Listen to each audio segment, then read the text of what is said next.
And welcome back to the 3RPG Podcast, a podcast where we talk about TRPG stuff and, well, mostly TRPGs. My name is Jay Underwood, a game designer and composer living in Fukuoka, Japan. And I'm Chris. Short and simple. And I'm Sandra Rosner, a novelist, developmental editor, and Twitch. I'm the everyman Chris. There are so many people that have the name Chris. I am all of you. Everyone needs a good Chris. It's fact. Everyone has a good Chris. That might be a perfect segue into our topic, but first, as you guys all know, variety is the spice of life, as it were. What exactly does variety taste like? Tastes like burning. Tastes like burning. Or if you're living in Japan, salt, as everything tastes like salt here. Salt is amazing. We had a series of questions at a pub quiz I went to last week that was trying to categorize any type of food into one of three categories, which was a soup, a salad, or a sandwich. All right, so let me try this out on you. So, sushi. Ooh. I guess it depends on which. Because it could very much just be like a little finger salad. But I would think more sandwich. Sandwich, yes. Yeah. The majority of the responses were sandwich. How about tempura? Sandwich. Sandwich for sure, yeah. How about a hot dog? Sandwich.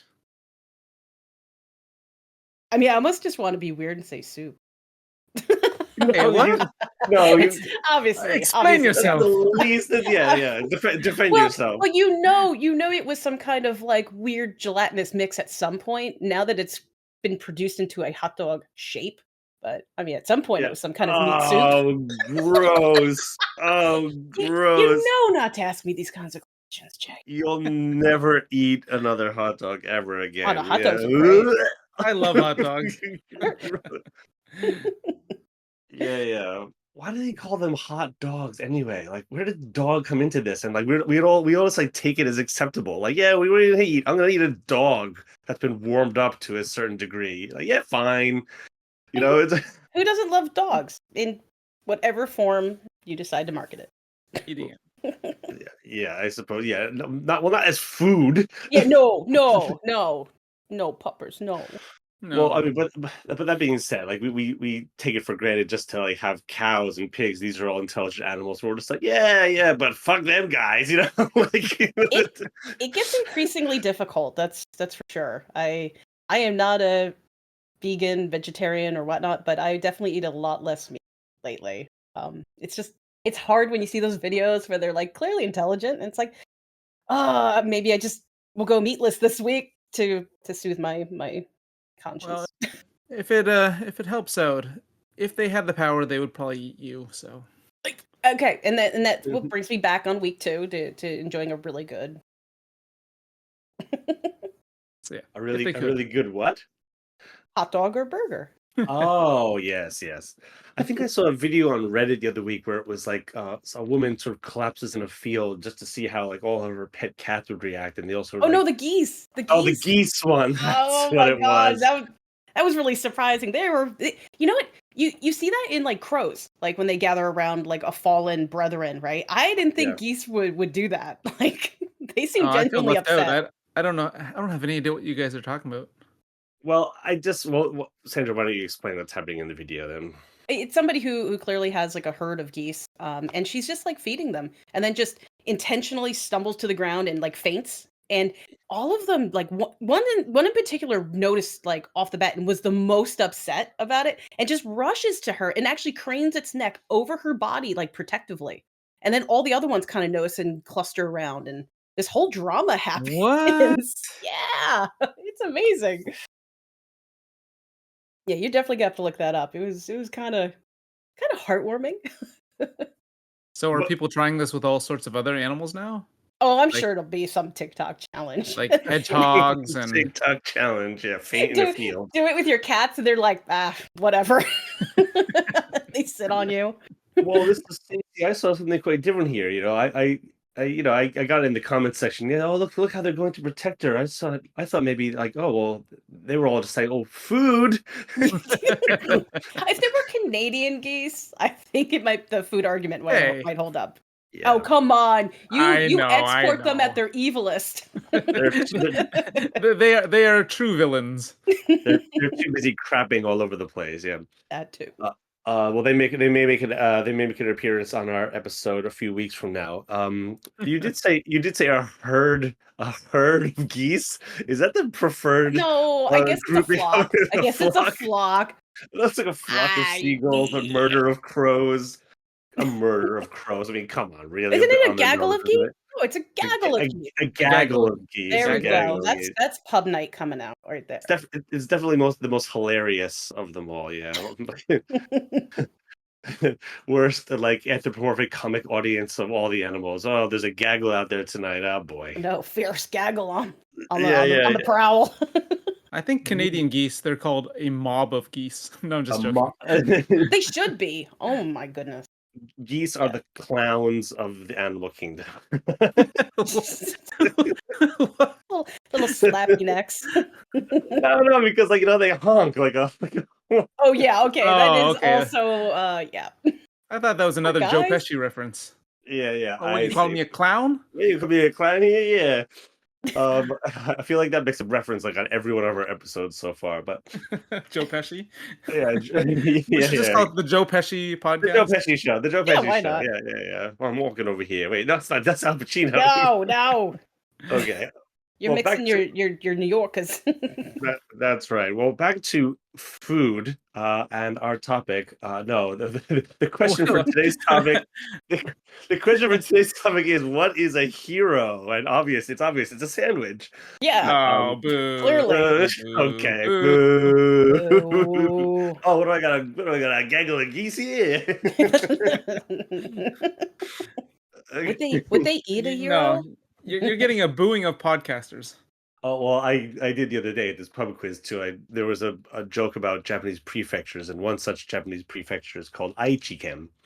And then I just decided in a moment of dad-like humor, I called out, well, you know that Aichiken is the prefecture where conjunctivitis was discovered. And everyone kind of looked over like, oh, really? Really? I said, no, Aichiken, like your eye is itchy. And everyone just like went, oh, like Oh. the Boo. whole like the whole bar, like just like this. There was like a cone of cold spell was chaos over the whole thing. Everyone just like collectively like their heads all like sunk to the ground, and it was glorious. You notice that there's ranks to dad jokes? Like some of them are passable, some of them even giggle, but they're like literally ones that can just incapacitate a room, like with how terrible they are. So anyway, in all seriousness, getting back to our topic, we started off with the topic of what is a hero? Well, it's a surprisingly complex question. When we all decided to tackle this, it really got me thinking. We can go on some pretty broad definitions, some very specifics, but there's no all-encompassing definition for a hero. Hmm. Um, except if you go really, really broad and you go, well, it's somebody who we're interested in doing things and potentially succeeding. Uh, but as you start dipping into, beyond the hero's journey, and to give just a little bit of information on that, it's basically a theory in which it's you know what? I gotta back up because I'm gonna get myself in trouble. There's a lot of controversy about it, especially in recent years, about the Your fact that definition does seem to have a slightly modern touch to it. yes, but specifically speaking, a lot of people know it as basically the formula of the monomyth. So it's the cycle of you know what? Joseph Actually, Campbell. Why don't yes, you? thank you. Yeah. Now you probably actually would be able to go through these stages a bit easier than I do because I don't tend to write, um, that kind of a narrative. It certainly has its critics. and sort of does lean into sort of kind of cultural and perhaps story limitations in one sense, but we're really kicking the can down the road here. Imagine something of a circle or a globe or a clock face with a starting point. This is the sort of the beginning of your story. Another way to look at this might be the dramatic arc, where you've got a sort of like a flat line that then is going to kind of like move up a hill and then come back down into the other side. So we have a starting point for our hero, who then begins in the realm of the known, which is sort of the upper half of this circle.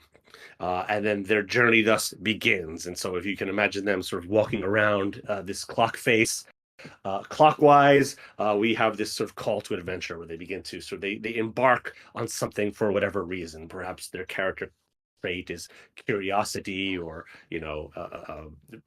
pride, or whatever it is. Something sort of compels them forward. And it's at which point this is where it already begins to vary. There are things called the guardians, or the supernatural aid, or the mentor, that then is encountered at the moment before crossing over from the known world into the unknown world. So we can throw this onto various popular IPs such as The Wizard of Oz, or Star Wars is the iconic one that Joseph Campbell, I believe, used, where you have Luke Skywalker meeting Ben Kenobi, or following it's a little bit shifted here with Wizard of Oz, where the cyclone happens first, bringing her into the unknown world, where then she immediately meets Glinda the Good Witch, who is sort of the mentor in this case. So there are variations here within this sort of archetypal story structure. Yeah, once we've crossed into the unknown world, next thing you have a series of kind of challenges / temptations that sort of like compel the hero to question their identity, or give them some difficult choices to make along the way, until reaching a sort of a real low point. So if we're traveling around this clock face, we've started at the 12 o'clock point. We've crossed over at the 3 o'clock point into this unknown world. Now this is all different from what we've expected. And now, woe differences, woe trials, tribulations, until we reach the 6 o'clock point, where we're the furthest away from where we had begun. It's the most challenging moment for our character based on their set of abilities, their set of beliefs, whatever it is.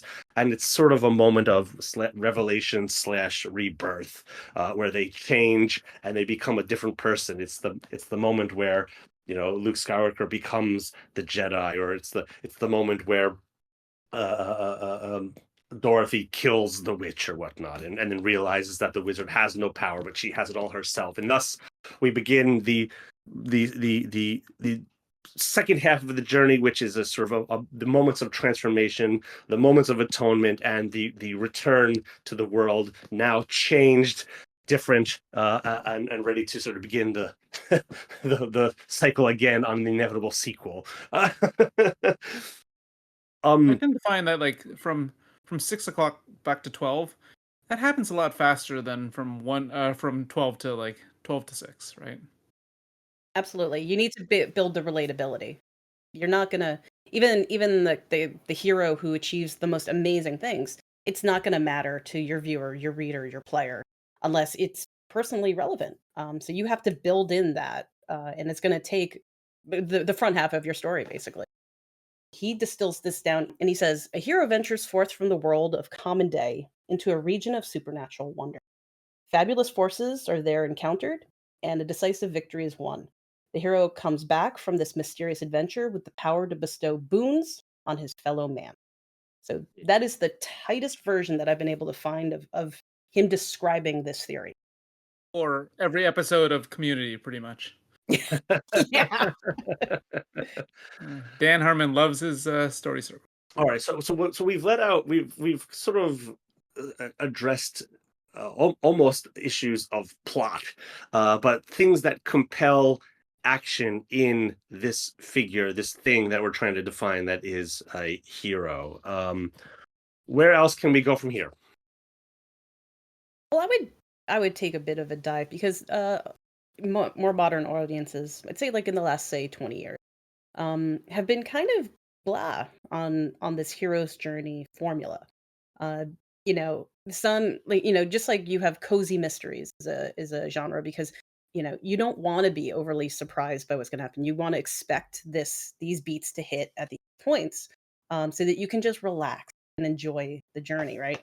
But um, especially in fantasy and whatnot, you start seeing these other elements popping up. And Jay had alluded to some of these, like the spiritual journey, spiritual death journey, this more of this integrating of traumas and all this other things. These are not typically in that hero's journey. Mhm. They see what they want, they go for it, they hit adversity, but ultimately they will succeed. So in some ways you start picking up some of that cozy mystery. You want, if you're watching the hero's journey, you expect the hero to ultimately succeed, but you're seeing a lot more interesting um, heroes, anti-heroes, and other subversions of that are starting to emerge now, and they're much more fascinating to get into. Game of Thrones is basically an entire world of anti-heroes. You don't expect any of them to necessarily succeed, and yet you are riveted to them.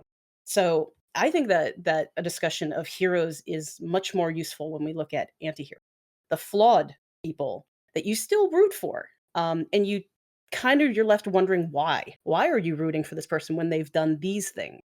Versus other people who maybe are a more shining moral example. Um, I think so, a prime example of that is like Breaking Bad. Like, oh yeah, absolutely. right? Like Walter White, he's the worst, but man, I want to see him win. Hmm. Well, I think we're making something of a. I wouldn't classify Walter White as the hero in this story, however. So again, this is where the terms get a little bit muddy. He's certainly Hmm. the Hmm. He's certainly the protagonist Right. of the Okay. story, Okay. but the protagonist is not necessarily the hero here. See, the protagonist is that which compels the action forward. That's what creates the action via their act, via how they act on the world, either alone or with others. And upon what they are acting on or what desire they're acting on, will put them into the spectrum of sort of like hero uh, to villain. And if we sort of plot this on a spectrum, it's perhaps that the anti-hero in a sense is sort of closer to like a vertical axis, that you've got like hero and villain on one side, and they're a little bit closer to the villain thing. Yeah, we root for Walter White, in the sense that he's the one that's compelling things forward as a protagonist, but I wouldn't call him a hero in any sense of the word. I mean, maybe at some point in the earlier seasons, he's like, or at least the earlier few episodes, he still sort of is that, until he makes a turn, when he clearly becomes the villain, and now we're starting to root for kind of Jesse Pinkman or something like that, who becomes this other Yep. new kind of conduit or something like that. So he's once he's done his hero's journey, and he crosses through the abyss, and he comes back, and when he comes back changed as the villain.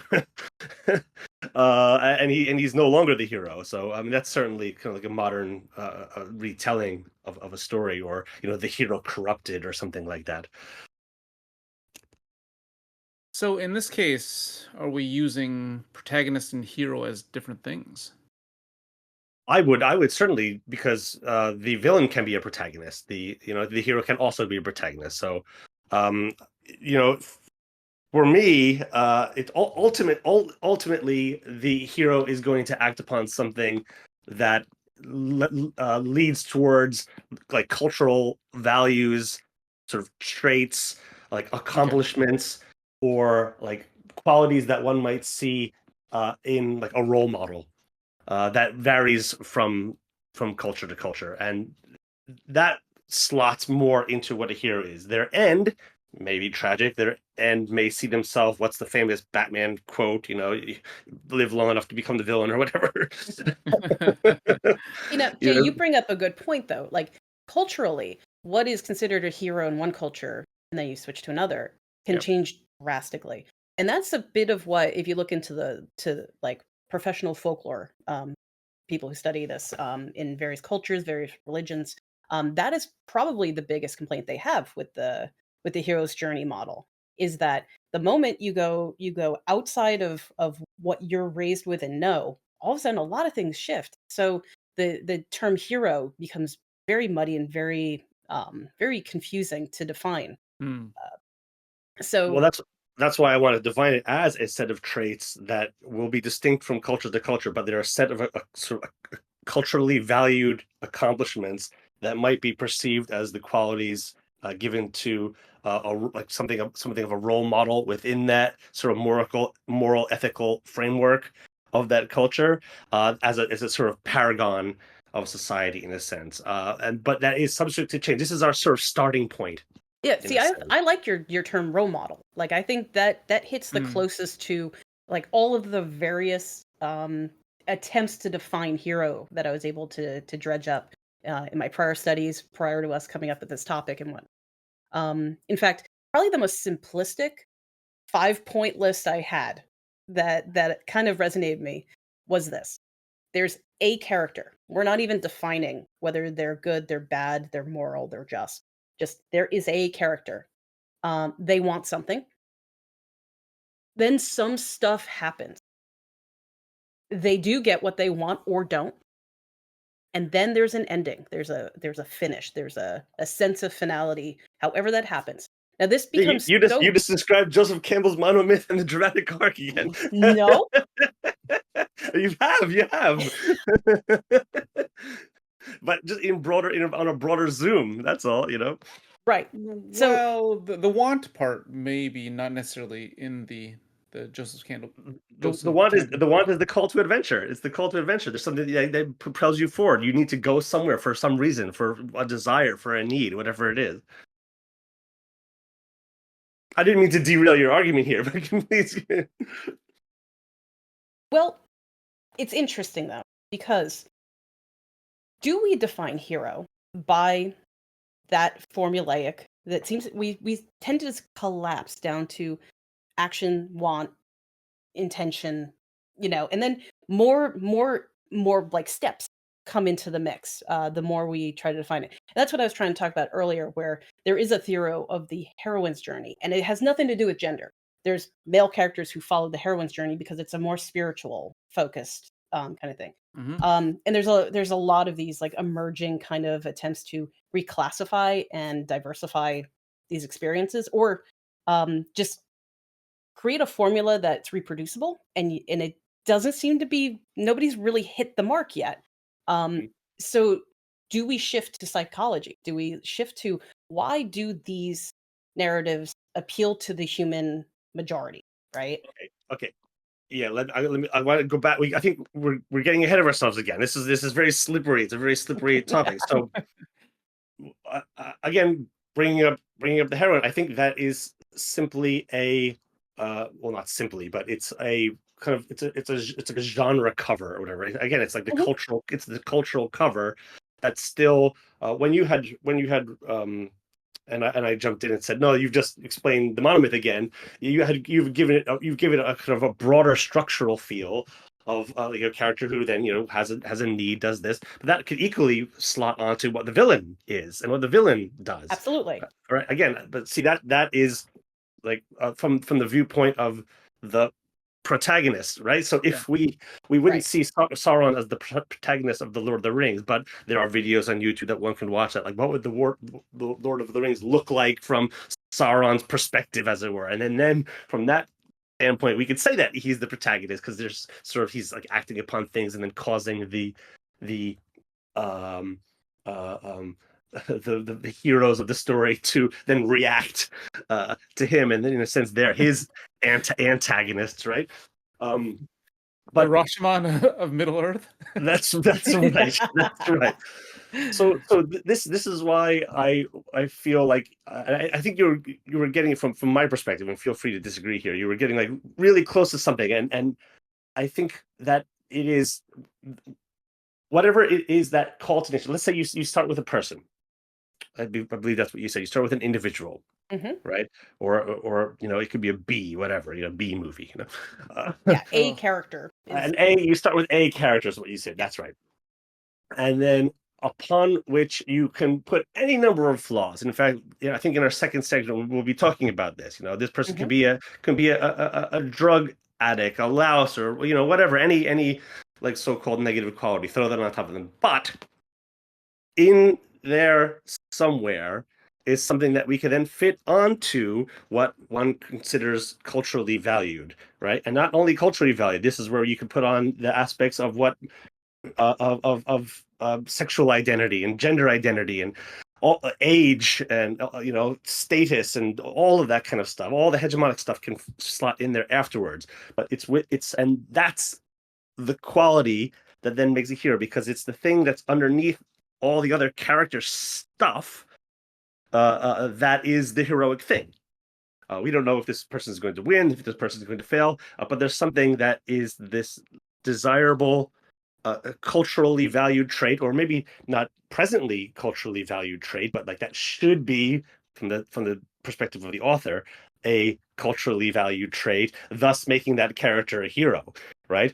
Maybe if we're looking at something like Pride and Prejudice or something like that, or written in a time when females' rights were it's still something that we're fighting with to this day. We have these characters that are fighting for something that the author believes is heroic, and that society maybe is needing to sort of catch up to, but that is the hero's journey slotted on to sort of like socio-political movements and all of this type of stuff, right? But so we've got these sort of, in order to try to sum up what I'm trying to say here, is like we've got the cultural value / role model position that's underneath a set of character traits, be them good, be them bad, whatever they are.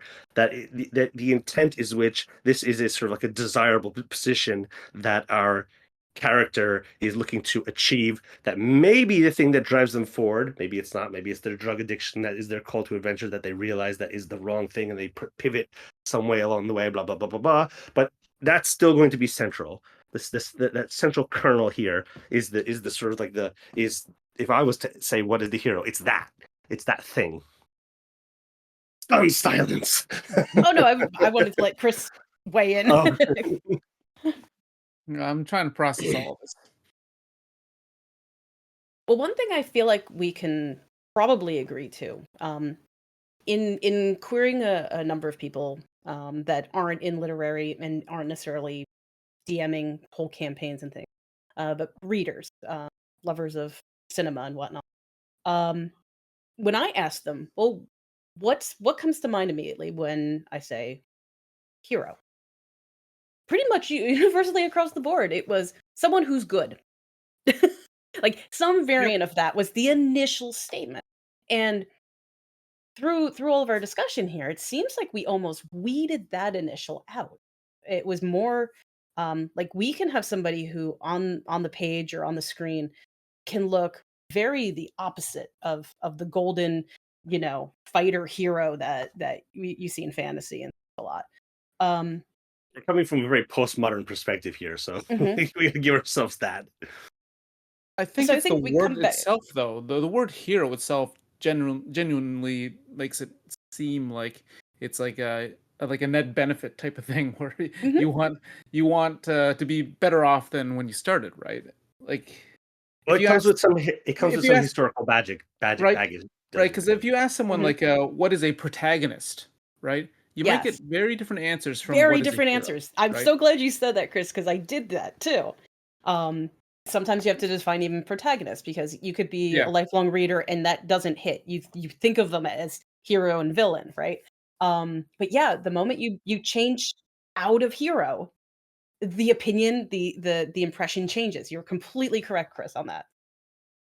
So Mhm. I don't want to get too deep into sort of like my artistic aesthetic theory. I believe, Sandra, I've talked to you at this at length in our sort of private Hmm. conversations and stuff like that. But if you can imagine, rather than a circle, which how we described the Joseph Campbell, or how he would have described his sort of hero's journey, if you can imagine a 3-point spectrum, which on one section you have the viewer, the reader, the person that is sort of witnessing, encountering the art. On the other side, you have the creator of the art, and then like let's say at the top, the third eye of this pyramid, as it were, you've got the kind of the art itself.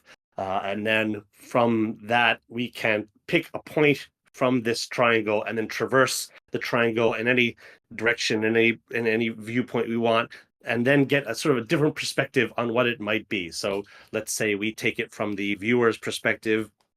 Well, the viewer might bring in their own preconceived qualities or the things that they might be sort of struggling with in their life, the things that they've been wanting to achieve, their desires, their needs, and therefore within a particular storyline, they might see a particular character as, say, heroic in a certain sense, based on the struggles that they're going through psychologically, socially, culturally, whatever. If we take it from the perspective of the author, well, certainly the author is going to have their own sort of goals with creating this piece of work. That that character is the hero. This is by my definition. This is why I want it to be the hero. Readers may not agree, but we're not looking at it from the reader's perspective at this point. We're looking at it from the author's perspective, and whether or not that's sort of like a viable like art critique theory. I think it is. Some people might argue. What voice role does artistic intention or the artist's intention matter here? It's a point for debate, but I would say that yes, the sort of the artistic vision, they would have their own view of what the hero is while creating, or sort of, if this is a literary piece, writing it. The most mystical of the three angles then is the art itself. How does it affect us? How does it create the sort of like the Hegelian dialect between the viewer and creator by having this third thing, the art itself, get into the public consciousness and then shift how we, and this is, I think, the cause or the kernel of what is making this so elusive, is that we've got so many more concepts of the hero out here because of this third thing. This we have a point A, we have a point B, and now here comes this third point C. What's it? Thesis, antithesis, synthesis. We have a moment of synthesis that creates a third idea, and that sort of propels it forward. It's sort of like the Hegelian dialectic and whatnot. But so I think that's why we're having a little bit of problems to pin it down. But I think my initial response still holds within that. It's just we have to understand what perspective we're looking at it from. A historical one, a socio-political one, a cultural one, from what standpoint of the viewer / creator are we looking for? And then we start to kind of zero in on, what these heroic qualities are and why they are. Well, I think if I was going to ask a room full of other authors, you know, in being on the creator side, what's your intention? What's your desire for this hero that you're creating? And you know what? Honestly, after we're done here, I'm probably going to do exactly that. But for me, it would be like, if I'm going to create a protagonist, if I'm going to create a hero, my first intention is I want my reader to feel something. I'm trying to deliver an experience, whether it's entertainment, whether it's insight, whether it's like their own spiritual growth. That's the holy grail of writing, right? That you can actually elicit change in somebody for the better. Yeah. So for me, I think hero is all about the message, the intention, the experience you're hoping to give someone else. And that's how I would probably look at the purpose and structure of a hero. I think I partially agree there, because intent alone is not enough. I think because the intent can be what makes a villain. It's within that intent that, again, from either from reader or author standpoint, is something that is currently culturally valued or something that should be culturally valued from the intent, right? Whether or not it's interpreted as heroic becomes, the third point. How it then reacts, what synthesis occurs out of the situation. Like, so let's say you've got some neo-Nazi who's creating a book that, their hero is the one that's finally gets to the Fifth Reich started, and they what I mean. From my perspective, I wouldn't find any cultural value in that whatsoever, but the author would, and they would find that character very heroic. Me as the reader would not. I'd find them quite villainous.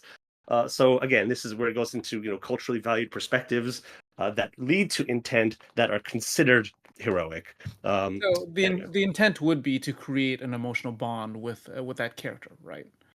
Mhm. Of course, like culture is going to change and things like that, and perspectives and culture are all going to change. But the intent when creating a hero would be to create some sort of like connection with them.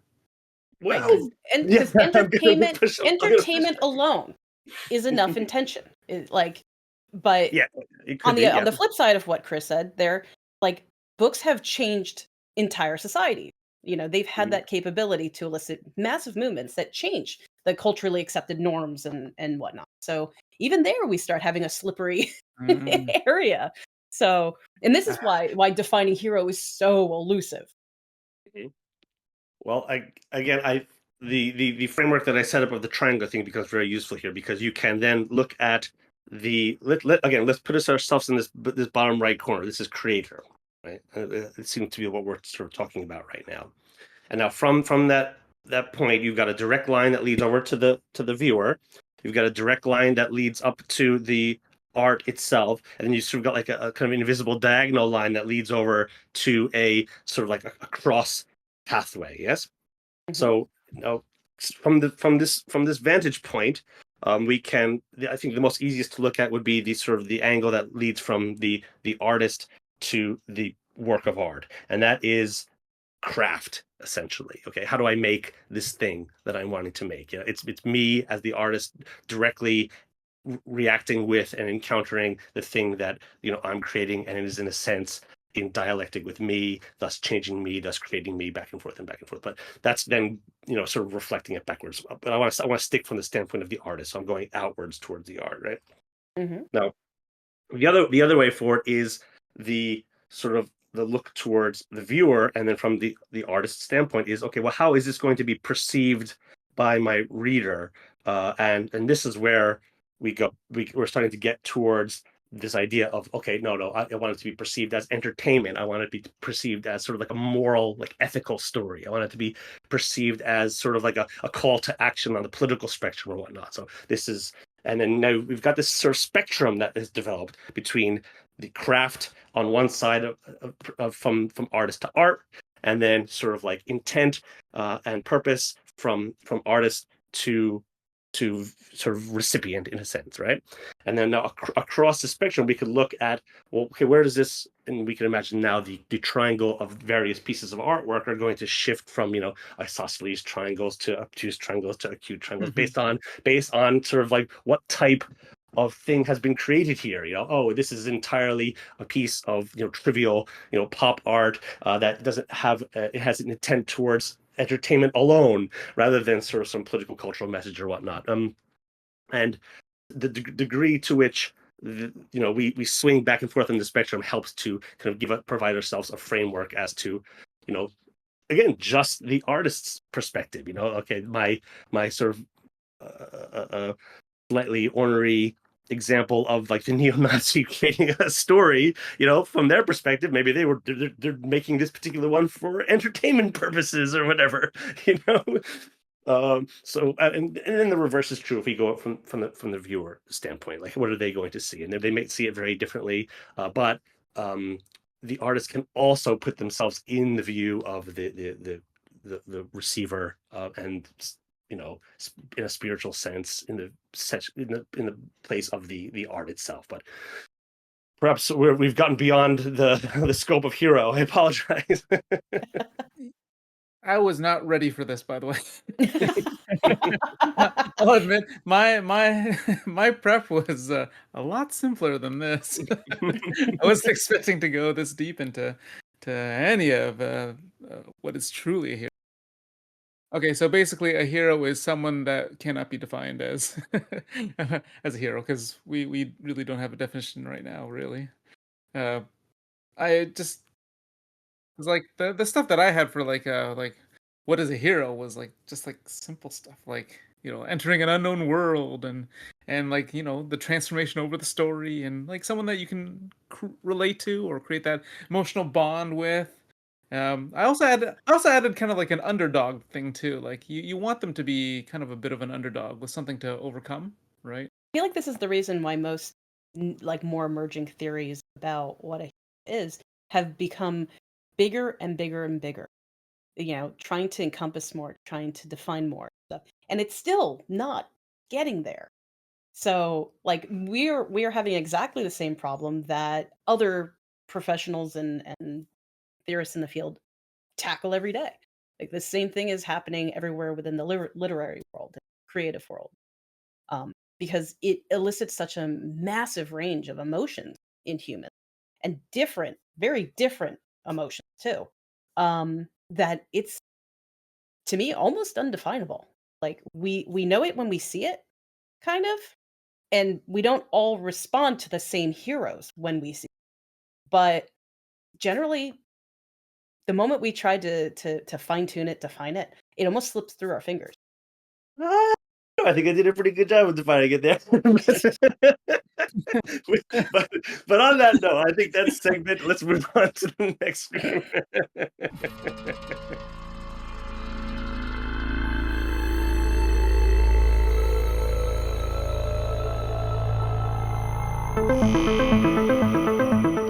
Mhm. Why don't we begin this second segment asking this question then?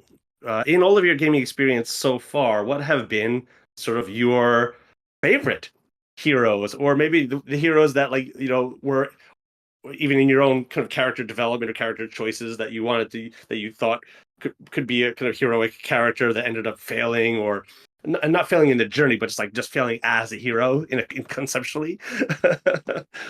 What have been some like really good heroes in your perspective? And I think via these examples that might kind of elucidate and sort of like help to make concrete some of the abstractions that we were talking about in the first section. Okay, so are we talking about our own campaigns, or are we talking about heroes in general? Like in any. Frame it as you pop culture, your own campaign, as it were. If you use your own campaign, you'll have to kind of go at more length and detail as to Yeah. like why you do that. But Well, for me, I'm a huge fan of, like, in terms of favorite heroes and in culture in general that people might understand. I like really smart heroes that are kind of flawed. Like Hmm. I like Egon. Egon Spengler is one of my favorite characters Mm. in all of in all of media, pretty much. He's like, he's so focused on his things, and he's someone that you can rely on, but also he's a bit of a joke himself in he's some not ways. a protagonist. I don't think he's a protagonist. He's certainly a hero, but he's not a protagonist.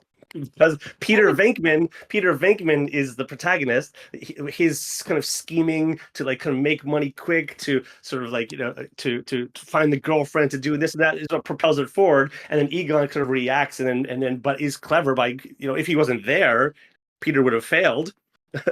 Well, by that So he's heroic in extension, essence.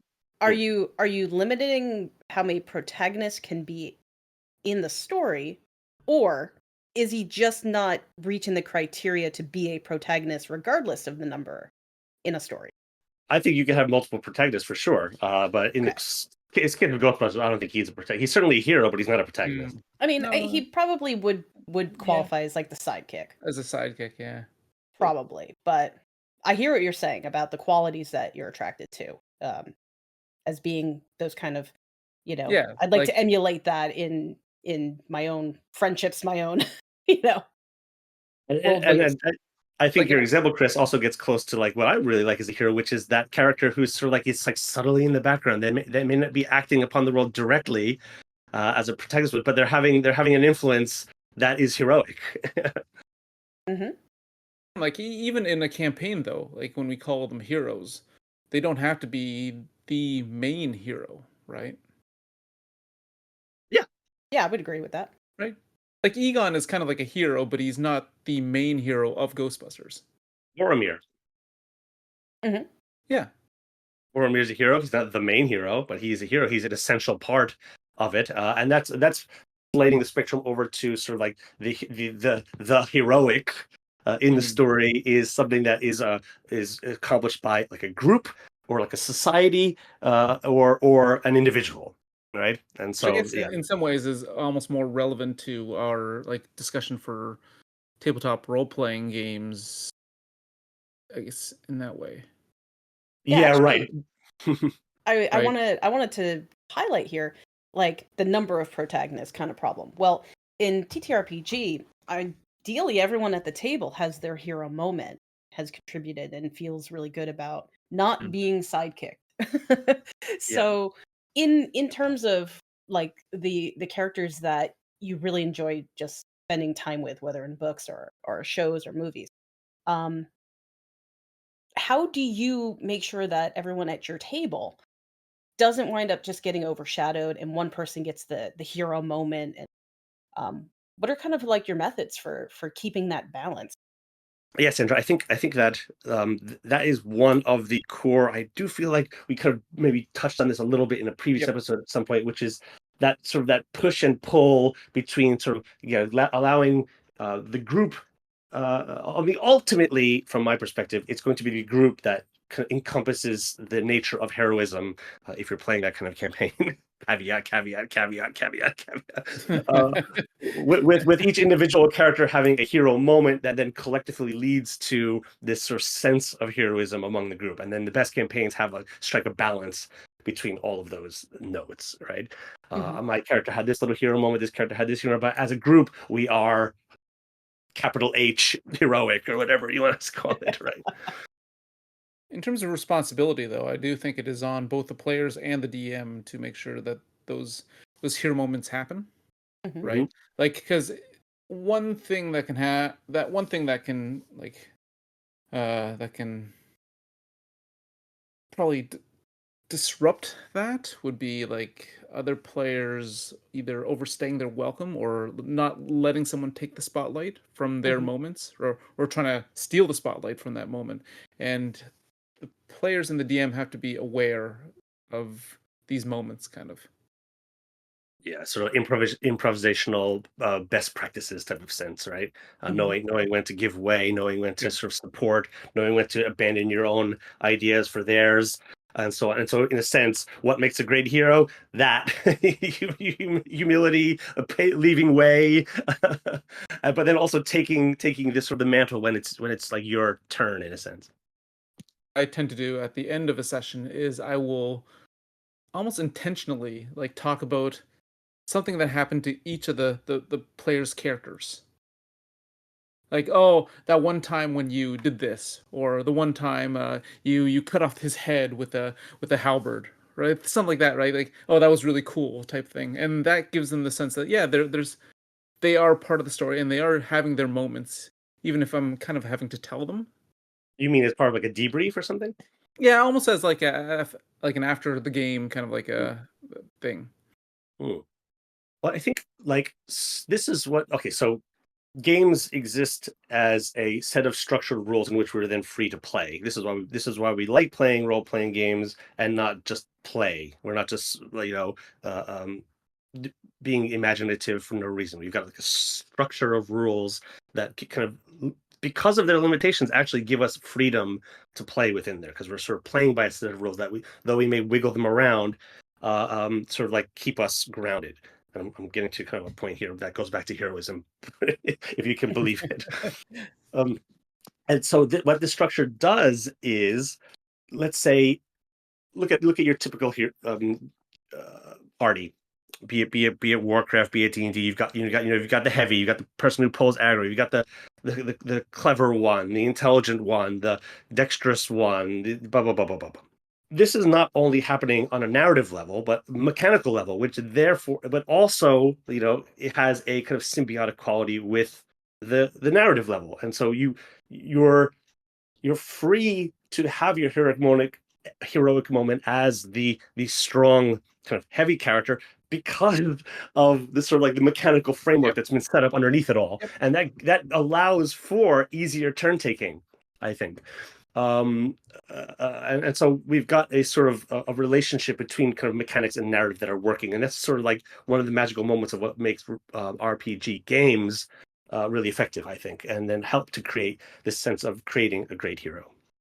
So then, as a DM, then you should be intentionally giving them the chance to do their their thing. So like, someone may not be great in battle, but you should have an encounter or some opportunity for the charisma based character to show their stuff, right? For sure, or even within a battle, like we risk Yep. sort of oversimplifying the situation, but using that skill to which that the not only the character but like the player one frame above the game setting, is it tempting to achieve? And understanding those sort of intentions, going back to intent, and sort of like being able to somehow like put a spotlight on that, or give the moment for potential spotlight, because beholden to the dice gods and all that. You raise some interesting points, and I guess I'm thinking about this almost from a developmental editor standpoint. I've had to give advice to clients that basically goes like this. Does this Shredder, character... shredder. No, no, you bastard. Sorry, I gotta put comedy in there. I gotta put comedy in there for some time. Does this character belong in this story? Um, And at this moment, if you, yeah, and it's basically not a prompt to kill off the character, destroy it, remove it completely. It's, what is it bringing to the table? What is it bringing to the team? What is it bringing to your narrative? Hmm. And I feel like that highlights, if you have a player who isn't quite either experienced enough or hasn't found their footing within the campaign itself. Uh, so, like, what kind of ways would you consider not manufacturing? Like, nobody wants the canned hunt kind of phenomenon where it's like, we made this whole session just so you can have your heroic moment. It feels bad when that doesn't happens. feel earned. Yeah, it doesn't feel So earned.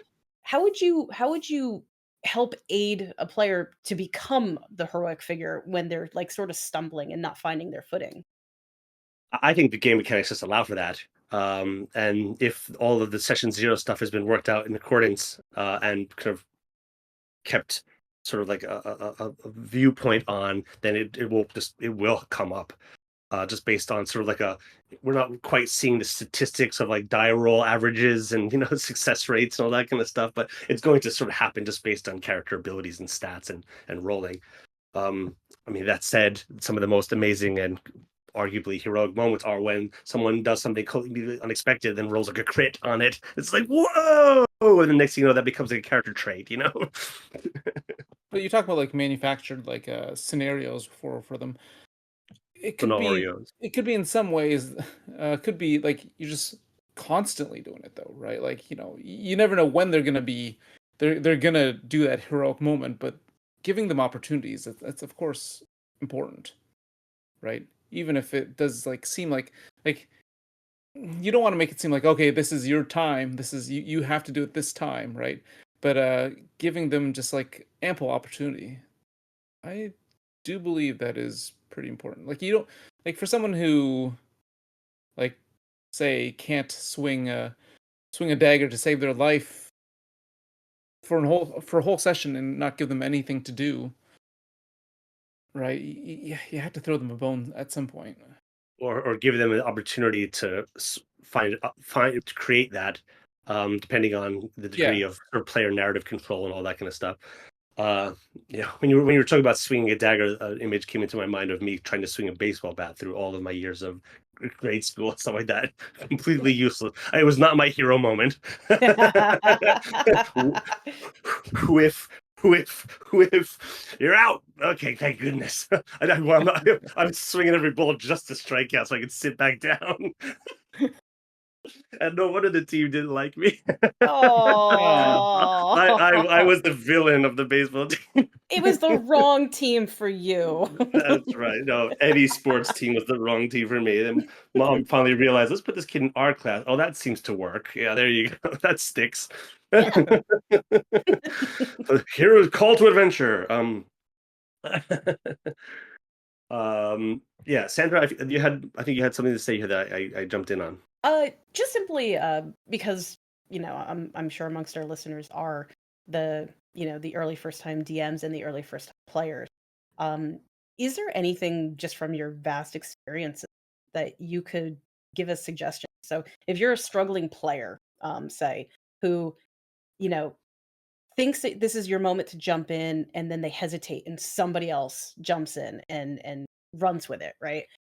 This is something that I feel like I've had a number of conversations with, and unfortunately with a lot of women, because it's easy, like, women will hesitate much more to jump into a scenario than men. And then they're like, ah, shoot, that could have been such a great moment for my character, and then it's gone, right? And I don't think necessarily red light, green lighting is the answer. That can feel pretty jarring and unorganic. But would you do you have any suggestions you would give one of your players outside to take better initiative to like identify those moments that really would shine with their character specifically versus somebody else around the table? As a player, how would you answer your own question? I see. I will have an answer, but I wanted to see what you guys I would do. see. Well, let me. My answer is pretty quick. One, if it's coming from, if the blah, blah, blah, if the action is propelled via the GM, one of the roles of the GM is to be moderator and to Mhm, understand that that player above the table is doing it, and then giving the space for the character to do it. mhm. Um, but the other way can have been already been done by setting up an atmosphere around the game table where there is a sense of mutually created story that's being crafted here, and then that leaves the decision making not to GM moderation, but sort of to like a collective table discussion that then can sort of like happen in the moment, that sometimes kind of blurs the line between in character and out of character discussion. And let me just take that scene. Yeah, okay, go for it, and blah blah blah blah blah. And that's sort of like, in that case, the GM can then sort of like step back from that and just allow the players to sort of like negotiate almost like democratically who's going to sort of like take the moment and sort of run with it. And it's a issue of moderation, and not it as in moderation of like how many eggs you eat in a week, but like of arbitration is the word that I'm looking for. And then from where does that power come from, is going to depend on, from table to table. How about you, Chris? Largely, I believe that it is, like Jay said, it's something that needs to be agreed upon at the start, and it is up to both the GM and the players to make sure that these sort of things don't happen. If it does happen even after all those talks, I do think it is worth letting your DM know about it as a player. I would Certainly, completely agree. if it becomes problematic, for sure. Yeah. Yeah, And it's hard even if because it's not like terribly problematic though, like even if it's like a one-time off thing, just like let your DM know. The more communication that you have between player and DM, the better everyone is off.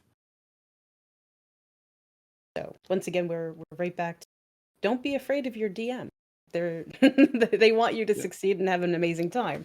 Um, so the answer I was holding back on there is if I felt like my character wasn't connecting to the story, to their place in the party, um, and just sort of just being like a shadow to the group, I would be asking why. What are my passions in playing this class, this type of character? These collections of flaws and pluses. Something drew me to it for session 0, and I need to reconnect that original passion, that original vision, and then really just start fleshing it out, start doing, what we in writing call a character interview. When you Yeah. can't quite identify what your character's doing in your story, there's a series of questions, and you can go out on the internet, find hundreds of versions of this. And just interview the character you want, and you're gonna suddenly start seeing things that really irritate you and things that you're really excited about. And then you just lean into the things you want to keep, show up to your next session and give it a try and keep iterating. You're never gonna nail it right on session 0 or 1 or 2.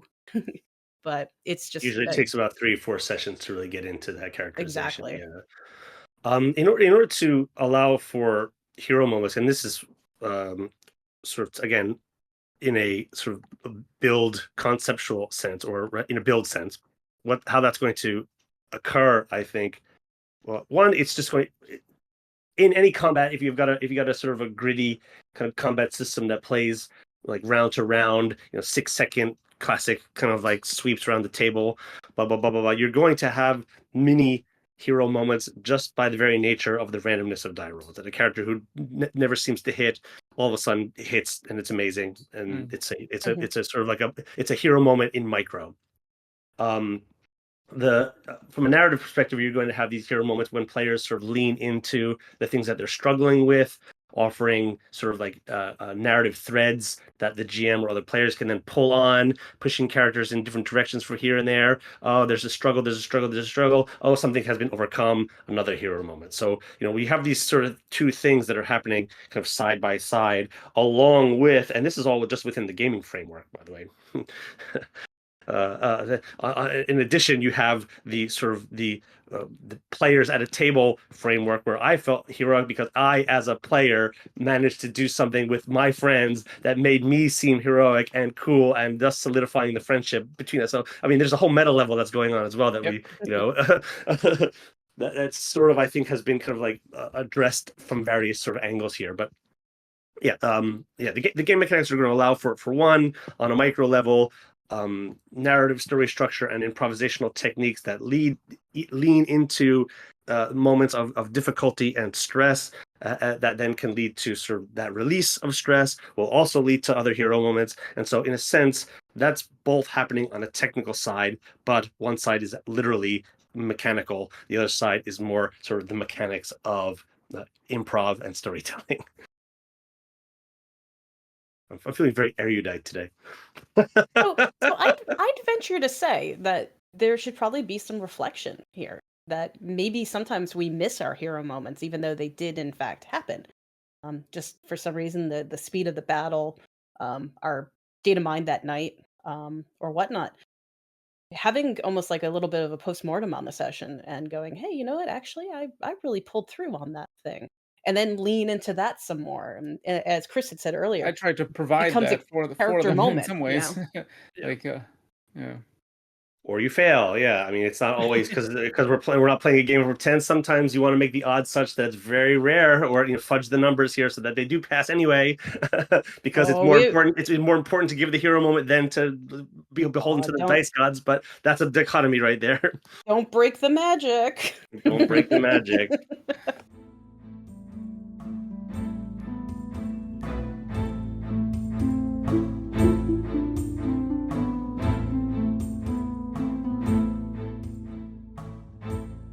No, but like I do like the like Donatello, right? I like Donatello more than I like any of the other turtles. Certainly better than Michelangelo. Wow. Arms were thrown. Yeah, I can't stand. Yeah, Oh no. I agree with you, Chris. I like the smart hero as well. Like even like the anti-heroes, like the Walter Whites, or kind Mm-hmm. of like the the brooding heroes like Batman. I'm more on their side than almost anyone. One of my favorite heroes, John McClane from the first Die Hard movie. All the rest of them not so much, but the first Die Hard movie. Chief Sandra, what are your favorite heroes? God, I have a real hard time trying to define favorite. Um, I'm not the kind of person who goes back and watches a movie twice. So Oh, yeah, I think that's maybe happened once or twice in my life. It's once it's done, it's done. Um, but for me, like the theme, let's say, when I was trying to sit here and make a list that never happened, um, I want the heroes that show not the maximum growth, but that started at the really low place. That it was so unlikely they were ever going to pick themselves up and get forward, and then somehow they did. Whether it's through help, whether it's through just hitting rock bottom and somehow just hitting that one day they just took that step forward. Those are the ones that are most meaningful to me. And perhaps that's why I don't revisit them because it's never going to feel the same the second time around for me. So for me, it's right. Like I'm never going to rally behind that golden pure hero image. Somebody who already started like way ahead in the race. mm. I want the one who forgot to wake up for the race. That morning. Well, that's why I love John McClane. He kind of shows up. He's Absolutely. unprepared. He's in a broken marriage. He's in his Yep. pajamas, barefoot through the entire thing. He gets totally screwed up, but he does it and he saves the day, and it feels great. Sarah Connor. Sarah Connor is another great one. Hmm. Mm. You Yeah. know, the unintended or unwanted call to action. Frodo is another one. I think they all kind of carry something similar. These characters, that is this sort of like almost like I don't really want to do this, I mean, arguably Sam is really the true hero of the Lord of the Rings, but whatever. Yep. But I have a penchant to. I mean, Frodo wouldn't be Frodo without Sam. Sam would be Sam without Frodo, and blah blah blah. They're sort of like a dual star cluster or whatever. But yeah, I lean towards Frodo because I like that. I like that tragic aspect. I love something that Mhm. has to be kind of given up for something else. That's a sort of a selfless act, as it were, which has definitely changed. I mean, my favorite heroes as a child would have been your classic kind of superhero figures and things like that, like Spider-Man and whatnot. But as it moves forward, I find like the hero to be someone who's sort of like given up. Like at which point did they just have to stop because they've suffered so much and they've given so much that, like, that's that I've reached sort of a breaking point. But then they go just like one little bit forward, and then that sort of makes them that a name for themselves or what have you. Storm clouds clear up somehow after Um, the long night.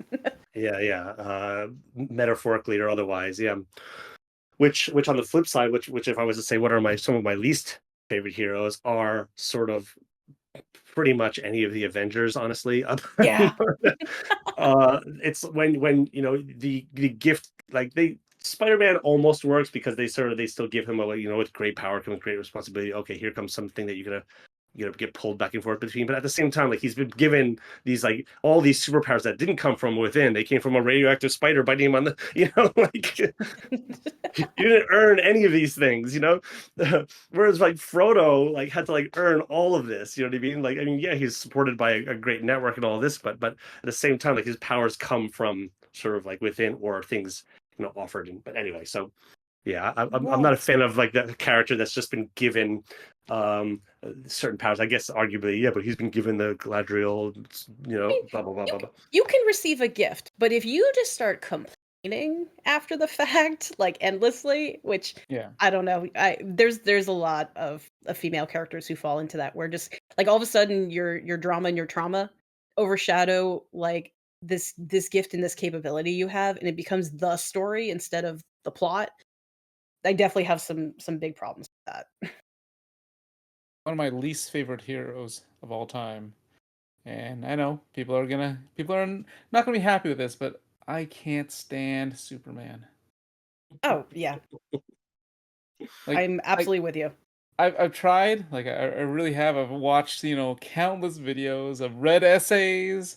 Yeah, I know that he was created by, like, two Jewish men, and I respect the history, but it's just uh, like when you root for Lex Luthor, you're doing something wrong with the hero, Yeah. right? Ooh.